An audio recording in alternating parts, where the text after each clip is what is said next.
आज हूँ जगतर नाथ प्रभु जगन्नाथ विश्व प्रसिद्ध रथयात्रा। यही अवसर में झारसुगुड़ार पुराणा बस्ती समेत दलकी तालपटिया सरवाल और बीटीएम ठारे विपुल भक्ति भावना सह आरंभ होइछि प्रभुंक पहंडी विजे।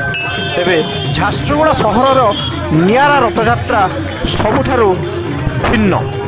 आज चतुर्धा मूर्ति रथरे विराजमान होई माउसीमा पीठरे पहुँचापी तीनिटी पर्यायर 3 दिन धरी यात्रा करिथांती, जहाँको भक्तमानंक पई प्रभु दर्शनर अपार सुजोग सृष्टि करे एवं 3 दिन धरी झारसुगुड़ा सहरर मुख्य रास्ता प्रबल चलचंचल होई रहे।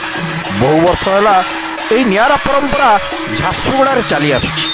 आसंतु देखिबा झारसुगुड़ारे विभिन्न स्थान में रथयात्रार किछि भक्तिमय झलक।